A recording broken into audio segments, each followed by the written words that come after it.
Hello बच्चों, let us read the given question. Question कह रहा है a neutron collides head on with a stationary hydrogen atom in ground state. Which of the following statement are correct? Assume that hydrogen atom and neutron has same mass. Generally हम लोग जब atomic collision देखते हैं तो hydrogen और neutron का mass same assume कर लिया जाता है। सो वही चीज दिया that assume the hydrogen atom and the neutron has the same mass. Then पहला ऑप्शन है if kinetic energy of neutron is less than 20.4 electron volt collision must be elastic. If kinetic energy of the neutron is less than 20.4 electron volt collision may be inelastic. Option C है inelastic collision may be take place only when initial kinetic energy of neutron is greater than 20.4 electron volt. Perfectly inelastic collision can not take place. हम लोग एक एक option को देखते चलेंगे, उससे पहले हम लोग कुछ बेसिक कॉन्सेप्ट की यहाँ पे बात कर लेते हैं। सबसे पहले ड्यूरिंग इनइलास्टिक कोलिजन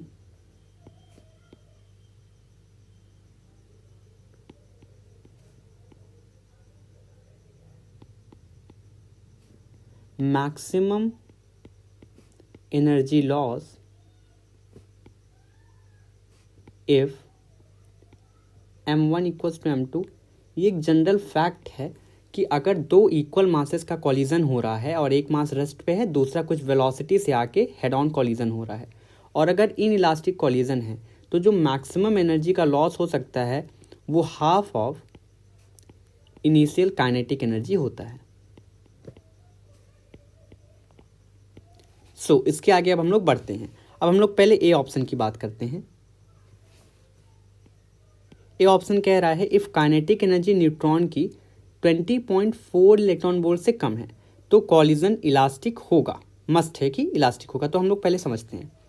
हम लोग देखते हैं कि अगर उसकी जो एनर्जी है वो 20.4 इलेक्ट्रॉन वोल्ट से कम है तो हम लोग अगर 20.4 इलेक्ट्रॉन वोल्ट भी मान लें तो जो मैक्सिमम एनर्जी लॉस है वो कितना हो सकता है?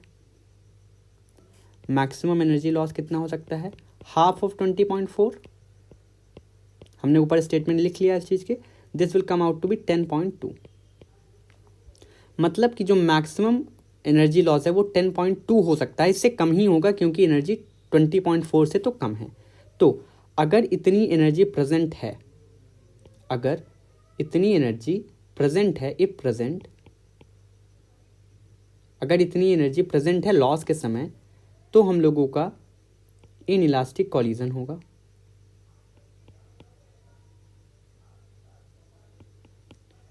अगर इतनी एनर्जी नहीं प्रेजेंट है, इफ नॉट प्रेजेंट,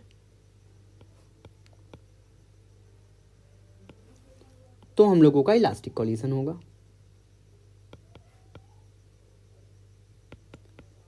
ये मैंने कैसे लिखा देखिए, अगर दो एटम टकराए और वहां पे इतनी एनर्जी लॉस हुई कि वो हाइड्रोजन एटम को एक्साइट कर पाए, तब तो वहां पे इनइलास्टिक कॉलिजन हो जाएगा।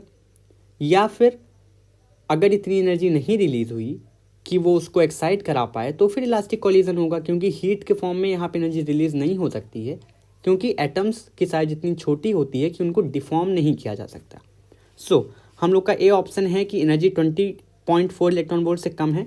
इसका मतलब 10.2 एनर्जी तो रिलीज नहीं हो सकती, क्योंकि 20.4 से कम है तो इसका जो हाफ होगा वो 10.2 से कम होगा।